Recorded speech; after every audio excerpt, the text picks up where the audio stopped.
ஓம் அறிவோம் கணபதி அங்கண சக்தி கணபதி ஐயம் கிழிவும் சவ்வும் வாக்கிழிவும் பால பரமேஸ்வரி வாக்கிலும் மனதிலும் முகத்திலும் மோகித்து நிற்க ஸ்வாகம். நண்பர்களே, இன்றைய நாள் இனிய நாள் நிகழ்ச்சியில் உங்களை சந்திப்பதில் மிகவும் மகிழ்ச்சி. நண்பர்களே, இன்று குரோதி வருடம் மார்கழி மாதம் 6ஆம் தேதி 21/12/2024 சனிக்கிழமை. இன்றைய யோகம் பீர்தி இரவு 7:15 வரை, பிறகு ஆயுஷ்மான். இன்றைய திதி சஷ்டி திதி பகல் 12:19 வரை, பிறகு சப்தமி திதி. இன்றைய கரணம் வனிசை மதியம் 12:27 வரை, பிறகு பவம். இன்றைய நேத்திரம் 2 ஜீவன் 1. நண்பர்களே, இன்றைய நட்சத்திரம் இன்று இரவு விடிய காலை 6:15 வரை பூர நட்சத்திரம், பிறகு உத்திர நட்சத்திரம். இன்றைய அமிர்தாதி யோகம் இன்று இரவு விடிய காலை 6:15 வரை சித்த யோகம், பிறகு மரண யோகம். நண்பர்களே, இன்றைய நல்ல நேரம் காலை 7:45 முதல் 8:45 வரை, பிறகு 10:40 முதல் 11:40 வரை. இன்றைய குளிகை காலை 6:10 முதல் 7:40 வரை. இன்றைய ராகு காலம் காலை 9:10 முதல் 10:40 வரை. நண்பர்களே, இன்றைய யமகண்டம் மதியம் 1:35 முதல் 3:05 வரை. நண்பர்களே, இன்றைய நாள் மிகவும் நல்ல நாள்.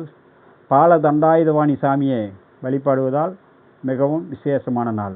நண்பர்களே, இன்று ஒவ்வொரு ராசிக்கும் என்ன பலன், என்ன நடக்கும் என்பதை இப்போது காண்போம். மேஷம் நேர்மையான நாள், மன சந்தோஷம் ஏற்படும்.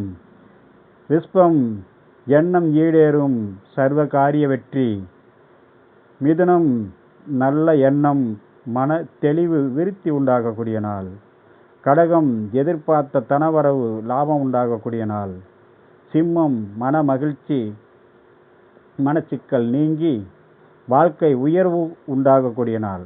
கன்னி எதிர்பார்த்த காரியத்தில் செய்ய விடாமுயற்சி செய்யும் நாள் இன்றைய நாள். துலாம் குடும்பத்தில் மகிழ்ச்சி, எதிர்பார்த்த யோகம் உண்டு, நல்ல நாள் இன்றைய நாள். விருச்சிகம் பரிவு விட்டு கொடுத்து போகும் நாள். தனுசு உடன் இருப்பவர்கள் நன்மை கீர்த்தி உண்டாகும் நாள். மகரம் பொருள் வரவு, எல்லா நன்மையும் உண்டாகும். கும்பம் நண்பர்கள் சந்திப்பு, நட்பு வட்டம் விரிவடையக்கூடிய நாள். மீனம் தடை நீங்கி வெற்றி, காரிய ஜெயம் உண்டாகக்கூடிய நாள். நண்பர்களே, இன்று ஒவ்வொரு நட்சத்திரங்களுக்கும் என்ன பலன்? இன்றைய ஆயில்யம் கேட்டை ரேவதி மிகவும் நன்மையான நாள், தடை நீங்கி வெற்றி உண்டாகக்கூடிய நாள். இன்றைய கிருத்திகை உத்திரம் உத்திராடம் ஜென்ம நட்சத்திரம். இன்றைய பரணி பூரம் பூராடம் மன சந்தோஷமும் சாந்தமும் ஏற்படக்கூடிய நாள். புனர்பூசம் விசாகம் பூரட்டாதி எல்லாம் சாதகமாக நடக்கக்கூடிய நாள். மிருகசீரிசம் சித்திரை அவிட்டம் நன்மை உண்டாகக்கூடிய நாள். ரோகிணி அஸ்தம் திருவோணம் சிறு தடைகள் இருந்தாலும் மாலை நேரத்தில் நல்ல வெற்றி உண்டாகக்கூடிய நாள். திருவாதிரை சுவாதி சதயம் மன வருத்தம் சங்கட்ட உருவாகும், கவனமுடன் இருக்க வேண்டும். பூசம் அனுசம் உத்திரட்டாதி உடன் இருப்பவர்களால் மனசங்கட்டம் ஏற்படலாம், எச்சரிக்கையும் கவனமும் தேவை. அஸ்வினி மகம் மூலம் வண்டி வாகனத்தில் பயணம் செய்யும் போது மிகவும் கவனமுடன் இருக்கவும், நெருப்பு கரண்டில் வேலை செய்யும் போதும் எச்சரிக்கையுடன் இருக்கவும். நண்பர்களே, இன்றைய சந்திராஷ்டமம் இரவு 12 வரை திருவோணம், பிறகு அவிட்டம். இன்றைய வார சூளை கிழக்கு தென்கிழக்கு, காலை 9:12 வரை. பரிகாரம் தயிர். நண்பர்களே, இன்றைய நாள் இனிய நாள் நிகழ்ச்சியில் உங்களை சந்தித்ததில் மிகவும் மகிழ்ச்சி. மீண்டும் சந்திப்போம். வணக்கம்.